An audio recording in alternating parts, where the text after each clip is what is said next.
Hi friends, welcome to Nipuna Technologies. మీరు మా వెబ్సైట్లోకి వచ్చినట్లయితే ఇక్కడ నంబర్ ఆఫ్ కోర్సెస్ అయితే కనిపిస్తాయి. ఇక్కడ అదే మాదిరిగా చూడండి, ఇక్కడ మీకు కావాల్సిన కోర్సుని సెలెక్ట్ చేసుకొని మీ యొక్క పేరు, ఫోన్ నంబరు, డీటెయిల్స్ మెసేజ్ చేయండి. తిరిగి మళ్ళీ మేము రిప్లై ఇవ్వడం అయితే జరుగుతుంది. ఈరోజు మనం ఫోటోషాప్ CC వెర్షన్లో ఇక్కడ ఇమేజ్ మెనూలో ఉన్నటువంటి ఆప్షన్స్ గురించి నేర్చుకోబోతున్నాం. మీరు మా ఛానల్ని ఫస్ట్ టైం చూస్తున్న వాళ్ళు సబ్స్క్రైబ్ చేసుకోండి, లైక్ చేయండి. ఇక్కడ ఇమేజ్ మెనూలో మోడ్లోకి వెళ్తే చూడండి, ఇక్కడ ఆల్రెడీ మనం ఏదైనా ఓపెన్ చేస్తున్నాం చూడండి ఇమేజ్ని, ఆ ఇమేజ్ని మనకు కావాల్సిన మోడ్లోకి మార్చుకోవడానికి ఇక్కడ మోడ్ అనే ఆప్షన్ యూజ్ అవుతుంది. ఇక్కడ ఆల్రెడీ RGB కలర్లో ఇక్కడ 8-bit ఛానల్ అనేది సెలెక్షన్లో ఉంది. ఇక్కడ చూడండి, ఇది RGBలో ఉంది కదా, #8 అని కనిపిస్తుంది కదా. అదే మాదిరిగా ఇప్పుడు ఈ ఇమేజ్ని ఈ మోడ్లో కాకుండా ఒకవేళ మనం CMYKలోకి మార్చుకోవాలనుకుంటే చూడండి, ఓకే బటన్ ప్రెస్ చేస్తే అది CMYKలోకి చేంజ్ అవుతుంది.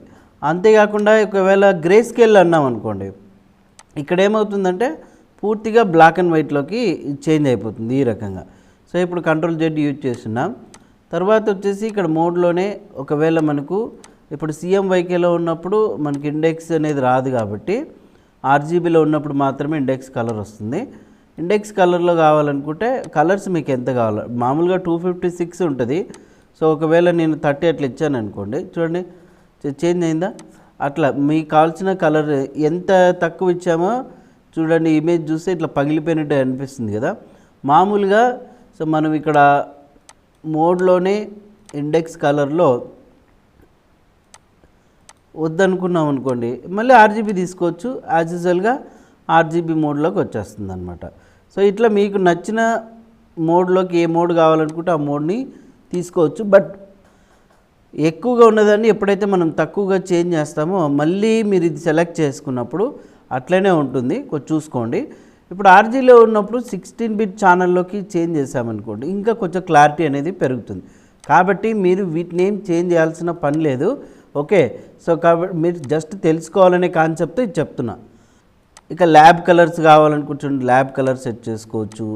ఇక మరి వచ్చేసి మల్టీ ఛానల్ కలర్ కావాలనుకుంటే ఈ టైప్లో వస్తుంది, మల్టీ ఛానల్ కలర్. ఓకే, ఇవి మోడ్స్.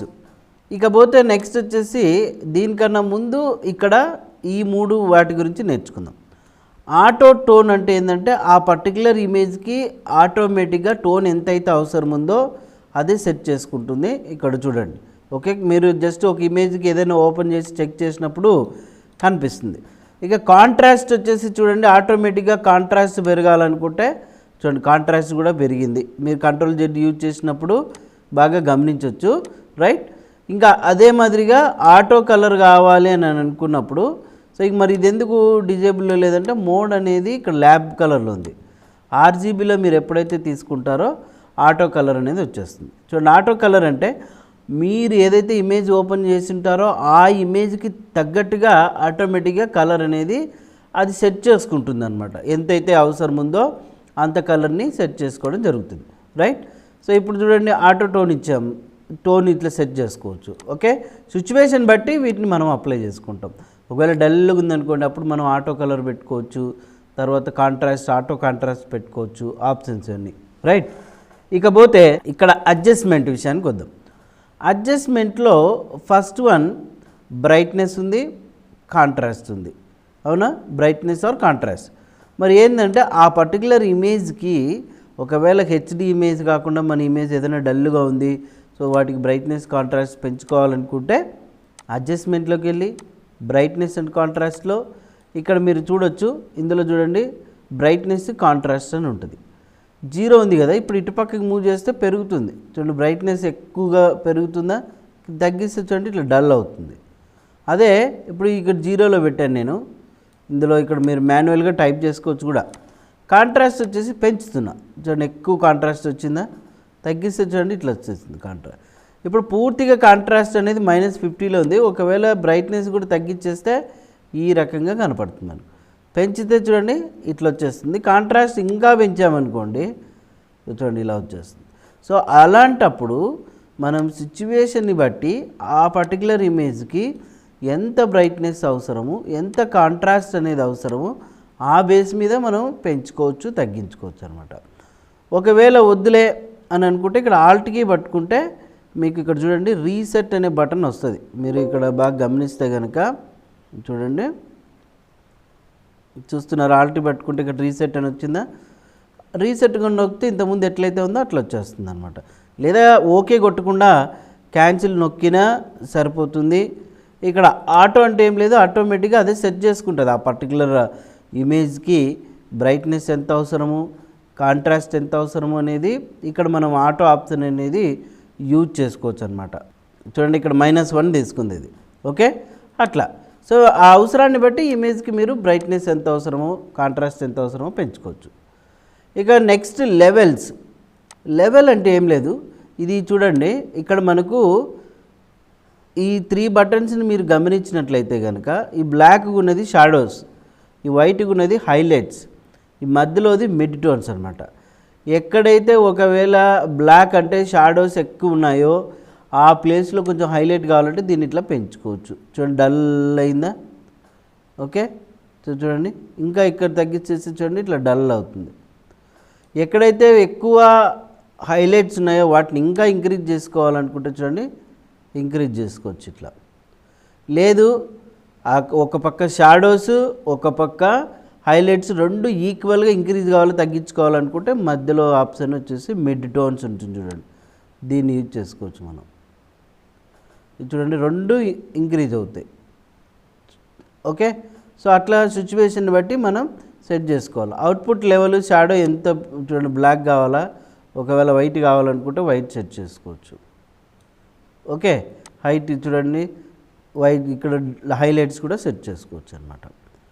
ఈ రకంగా ఛానల్ వచ్చేసి ఇప్పుడు మనకు గ్రీన్ కావాలా రెడ్ కావాలా దాన్ని బేస్ చేసుకొని కూడా మీరు ఇక్కడ సెట్ చేసుకోవచ్చు. RGBలో ఉండాలా బ్లూలో ఉండాలా, బ్లూ అన్నప్పుడు ఏమవుతుంది చూడండి ఇట్లా మనకు బ్లూలోకి వచ్చేస్తుంది అనమాట. రైట్, ఇట్లా మనం ఇమేజ్లో అడ్జస్ట్మెంట్లో లెవెల్స్ వరకు చూసుకోవచ్చు. ఇక కర్వ్స్ విషయానికి వస్తే ఇది ఆ పర్టికులర్ ఇమేజ్ని బట్టి ఇందులో కూడా బాగా గమనించండి, ఇట్లా వర్టికల్గా ఇట్లా హారిజాంటల్గా చూడండి షాడోస్ ఉంది, హైలైట్స్ ఉన్నాయి. సో ఇప్పుడు నాకు ఈ థ్రెడ్ లాగా కనిపిస్తుంది చూసారా, వీటిని మనం మూవ్ చేసుకోవచ్చు అనమాట. ఇట్లా మధ్యలో క్లిక్ చేసి చూడండి ఒక పాయింట్ వచ్చింది యాంకర్ పాయింట్ లాగా, పైకి మూవ్ చేస్తే అప్పుడు హారిజాంటల్గా వర్టికల్గా చూడండి ఎంత అవసరం. మళ్ళీ ఇక్కడ ఒక యాంకర్ పాయింట్ సెట్ చేసుకున్నా కొంచెం కిందికి మూవ్ చేస్తున్నాను ఇప్పుడు, చూస్తున్నారు కదా ఇట్లా. మరి ఇక్కడ ఒక యాంకర్ పాయింట్ సెట్ చేసుకొని కొంచెం ఇటు సైడ్కి ఇట్లా చూడండి మూవ్ చేస్తున్నా. రైట్, ఇట్లా అవసరాన్ని బట్టి ఈ కర్వ్ పాయింట్స్ని కూడా మనం సెట్ చేసుకుంటాం అన్నమాట. ఇక్కడ చూడండి ఇందులో వచ్చేసి లైటింగ్ 0 నుంచి 225 వరకు ఉంది, లేదా పిగ్మెంట్ రింగ్ టైప్లో కావాలా సెట్ చేసుకోవచ్చు. బట్ డిఫాల్ట్గా ఇదే ఉంటుంది కాబట్టి మీరు సెట్ చేసుకోండి. ఇక సో వచ్చేసి ఛానల్ ఓవర్లేస్కి, హిస్టోగ్రామ్కి, బేస్ లైన్కి ఇవన్నీ కనిపించాలి కాబట్టి సో మనం ఇటు సెట్ చేసుకోవచ్చు. ఇందులో మనకు పెన్సిల్ టైప్లో కావాలనుకుంటే పెన్సిల్ టైప్లో ఇట్లా మనం చూడండి క్లిక్ చేసి ఇట్లా డ్రాగ్ చేసుకోవచ్చు. డౌన్ కావాలనుకుంటే ఇట్లా చూడండి డౌన్కి డ్రాగ్ చేసుకోవచ్చు అనమాట. రైట్, ఆల్ట్కి పట్టుకొని ఇప్పుడు రీసెట్ బటన్ ప్రెస్ చేస్తే ఇంతకుముందు ఎలాగైతే ఉన్నాయో అలాగ వచ్చేస్తాయి. సో ఇమేజ్లో అడ్జస్ట్మెంట్లో కర్వ్స్ ఇది. ఇక ఎక్స్పోజర్ విషయానికి వస్తే ఆ ఇమేజ్ ఎక్స్పోజర్ వచ్చేసి ఎంత ఉండాలి చూడండి, ఇట్లా ఎక్స్పోజర్ ఎక్కువ పెంచుకోవాలా లేదా తగ్గించుకోవాలనుకుంటే ఇక ఈ రకంగా వస్తుంది ఎక్స్పోజర్. ఆఫ్సెట్లో ఎట్లా కనపడాలా చూడండి. ఓకే, సో ఇట్లా ఎక్స్పోజర్ మనం పెంచుకోవచ్చు. ఆఫ్సెట్లో చూడండి తగ్గించుకున్నాం ఇట్లా. గామా కరెక్షన్స్ వచ్చేసి చూడండి ఎంత కావాలో. ఇప్పుడు ఎక్స్పోజర్ కొంచెం ఇంకా పెంచుతున్నా చూడండి ఇట్లా. ఇవన్నీ కూడా మనం ఏంటంటే ఒక వర్క్ చేసేటప్పుడు మనకు తెలుస్తుంది అనమాట. రైట్, సో మీరు ఇప్పుడు ఇమేజ్ మెనూలో అడ్జస్ట్మెంట్లో ఇక్కడ వరకు ప్రాక్టీస్ అయితే చేయండి. ఈ ఆప్షన్స్ అన్నీ కూడా తర్వాత క్లాస్లో రిమైనింగ్ అన్నీ కూడా డిస్కస్ చేస్తాం. మరి ఏమైనా డౌట్స్ ఉంటే కూడా కామెంట్ చేయండి, లైక్ చేయండి. Thank you.